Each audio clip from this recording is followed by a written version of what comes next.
Benny and the Jets, MVD. MVD. Yeah, some high quality ones. All right, so now on the other side of winter semis, we've got Carlos and Point Blank, me, Gunner, and Pokemon Trainer. So, interesting about this. So, both of these players in the quarter 2 PR, so summer, they were both honorable mention, and they were both Pokemon trainers. And they were both around the top 10 through 15 range as characters, right? And now, But then what happened is, Point Blank went to Dallas because he goes to school there, and he won with the UTD, they won collegiate finals with UTD. And then Carlos went through a character crisis, like played Joker for a bit, and then when Sans came out, he was like, I'm playing Gunner. and no, let's be real, whenever he first said that, no one took him seriously. Yeah. Like, it was to the point, like, Doofus, one of the Katie people, he was just like, if I ever lose to this Sans, I'm going to retire. Literally the next tournament, he loses immediately.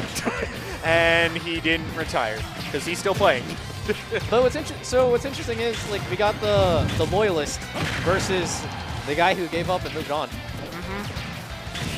And again, they were both around the same rank, and as you can see by the percentages, they're about the same. Yeah, they're about the same kind of skill level-wise, too. And it's certainly showing now. This is what I want to know. I want to know how Point deals with the launcher. That's what everyone's been struggling with.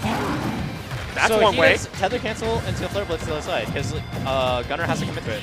That's back throw. Yeah, back there, just get the Gunner off stage.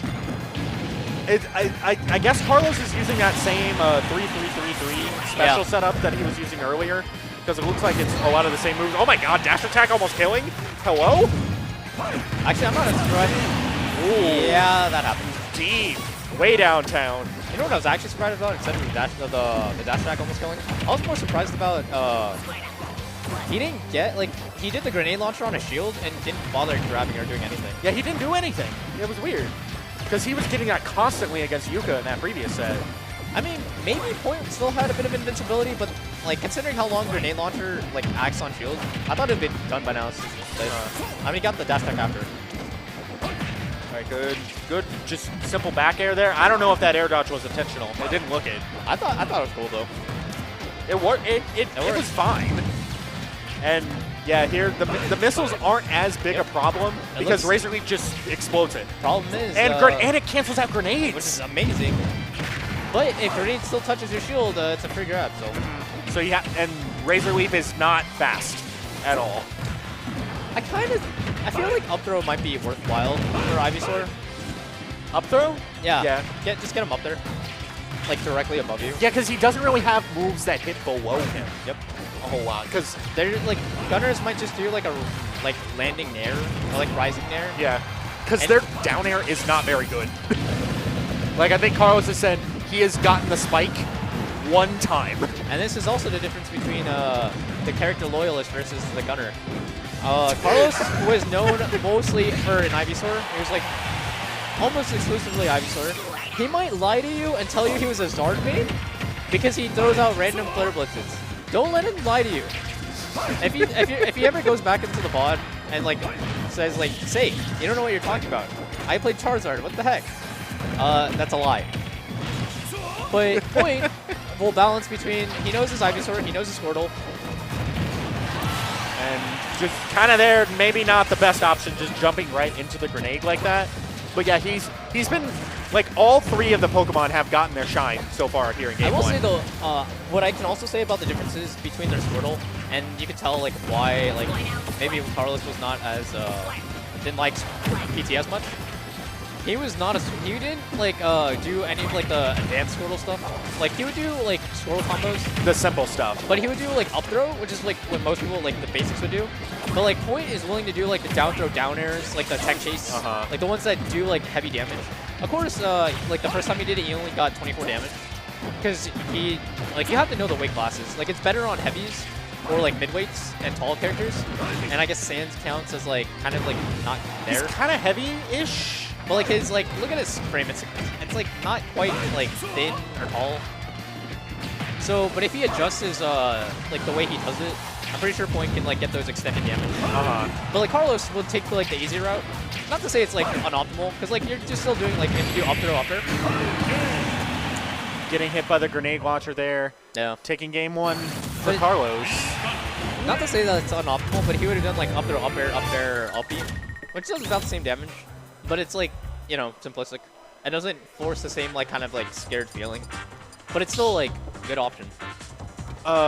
So we kind of talked about matchup experience with Yuka. Does Point have Gunner experience? In Dallas, he hasn't mentioned it, so I don't think so. Because I mean, he played. The matchups felt fine from what we saw there. This matchup is literally like he only died twice from like being off stage and having the tether. So as long as he never goes off stage. That's a tall task, but well, I mean, if you want to win, you gotta win. You gotta do what you gotta do. Withdraws. It's just like, no, you're not going anywhere.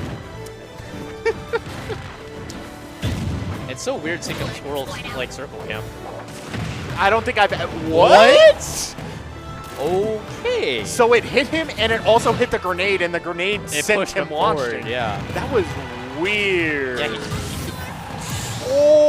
that was. Pay attention. That was not the time to switch there. He wasn't looking. Yeah. He just saw grenade launchers like, oh, I can't be in this arc. And then Carlos knew. And then he didn't account for that missile that was there. Like you were saying, he probably didn't even see it. Yeah. He was probably just worried about grenade launcher. But Carlos knows these little things because he played trainer. He knows that like that's a spot where they want to switch. Exactly. And now, oh man, he's getting just caught off stage. Oh, he's got timing. Yeah. But the thing is like he can't with those grenade launchers. You can't really neutral get up. You can't get up attack. You can't really roll either. Really surprised he went to battle. Is that gonna kill? Yeah. This is looking rough. I think that was possibly bad DI, but I'm really surprised he went to Battlefield as trainer. Because it feels like the reason why he wasn't like taking as much damage was because of a lot more horizontal space. I mean, sure, you don't want to take him to town because like you don't really like taking zoners to like wide spaces. But I felt like going back to PS2 would have been fine. Going back to PS2, maybe even like Kalos or FD. Yeah, possibly. Well, maybe not Kalos, FD maybe. Oh yeah, Kalos is a bit a bit too big. Wide. Yeah. Oh, was able to catch it with the forward smash though.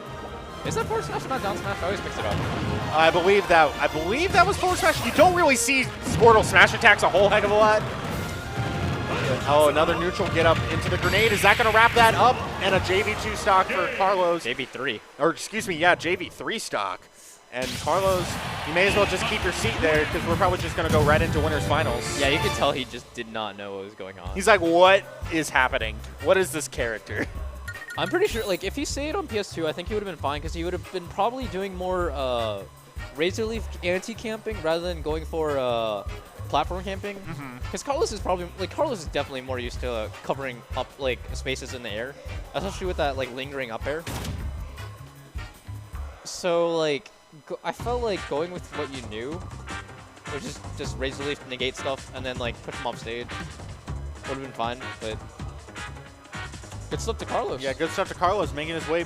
Winners finals versus Ismon. Yeah, and oh man, so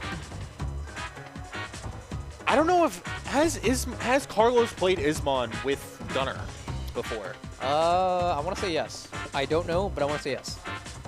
I'm trying to think back on it. He might have, and I feel like Ismon probably was. I mean, he's been playing Gunner since Sans came out, and that was what, September? It was when Banjo came out. So that was like beginning of September. Wait, was it